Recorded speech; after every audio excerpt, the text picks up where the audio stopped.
नमस्कार, quick current affairs में आप सभी का स्वागत है। भारतीय नौसेना ने भारतीय तटीय रक्षाओं की सीमाओं को और मजबूत करने के लिए अरिहंत क्लास की तीसरी nuclear power submarine INS Arindam को कमीशन करने का ऐलान कर दिया है। इसको हमारा विशाखापट्टनम में कमीशन किया जाएगा अप्रैल के महीने में। भारत की सरकार के द्वारा यूनाइटेड नेशंस के वर्ल्ड फूड प्रोग्राम के साथ मिलकर के वैश्विक भुखमरी से निपटने के लिए 5 साल के समझौते पे हस्ताक्षर किए हैं, जिसमें भारत यहाँ पे चावल की सप्लाई करेगा। भारत के गृह मंत्री अमित शाह जी के द्वारा असम के नाथपुर गांव में वाइब्रेंट विलेज प्रोग्राम के दूसरे संस्करण की शुभारंभ कर दिया गया है।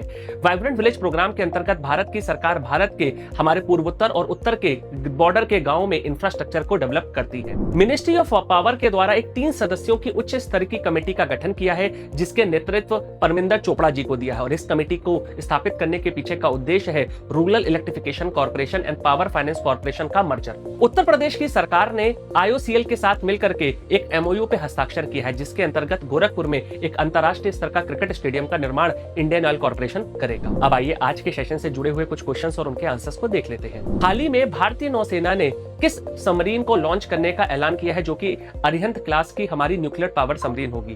तो आंसर है आईएनएस अरिंदम। किस देश ने यूनाइटेड नेशंस के वर्ल्ड फूड प्रोग्राम के साथ मिलकर के 5 साल के एक समझौते पे हस्ताक्षर किया है ग्लोबल हंगर से निपटने के लिए?